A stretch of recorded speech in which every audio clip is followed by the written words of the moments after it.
Hello, I'm Aphrodite Smagathi and I'm from Greece.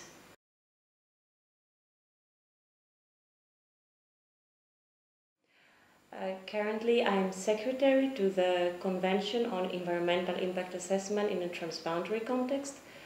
This is also known as the Espoo Convention, and it's a protocol on strategic environmental assessment. And these two treaties are under the Economic Commission for Europe.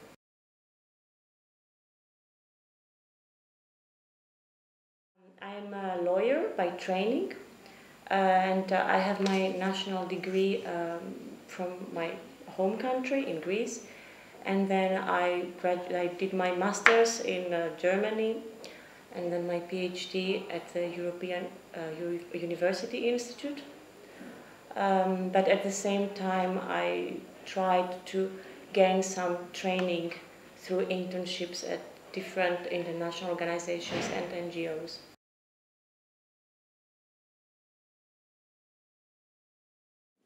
Although I was a lawyer and I've been a legal officer for several years with the United Nations, what I'm doing at the present is more a program management job.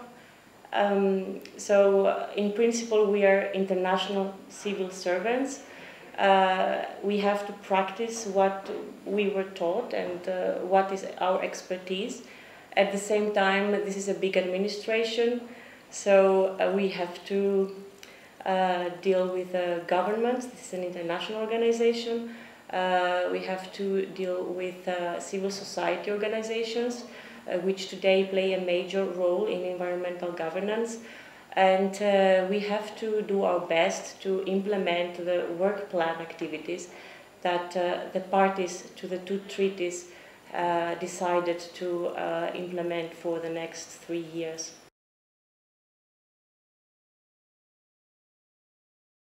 I didn't know I would land here, so it was.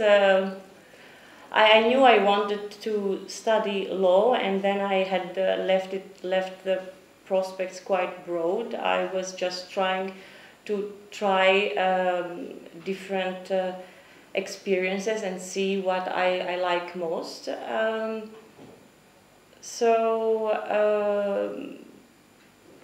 just followed what came on my way, but I was very happy that I found that.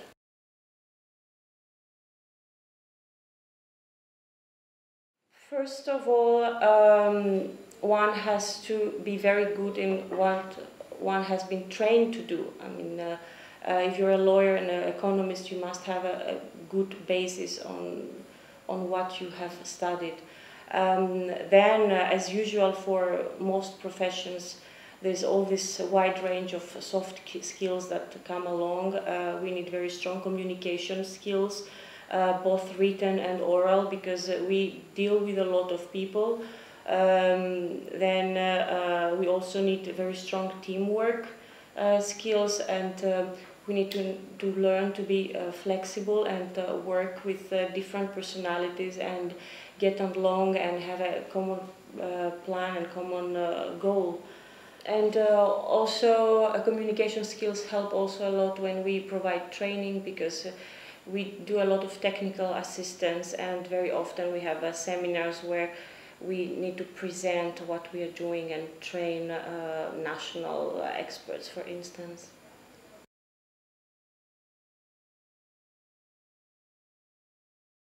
The positive aspect is that it's really interesting to get to know a lot of different people from different cultures, and this is what happens when somebody works with an international organization. Now, the negative aspect, probably the UN is one of the biggest employer in the world. It's the biggest administration in the world, so it's inevitable that we don't deal with a lot of administrative procedures that sometimes may seem to be very bureaucratic. However, these procedures are also in place because this is a very big organization, and we need to make sure that there is a proper auditing and financial management and all human resources management is properly administered.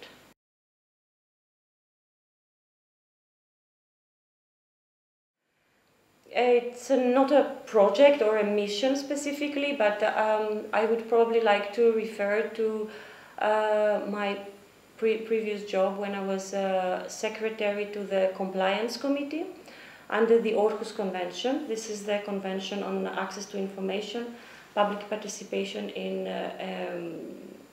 environmental decision making, and access to justice in environmental matters.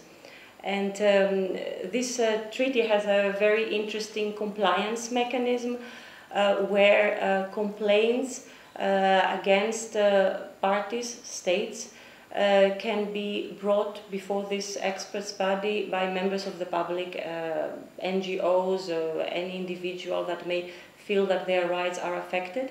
And I think this is a very interesting feature of this convention. This is really a very significant development of international law, that members of the public can bring complaints to this quasi-judicial body on environmental matters. And my role was secretary to that committee, so I was managing their work, and I was very much involved in the whole process.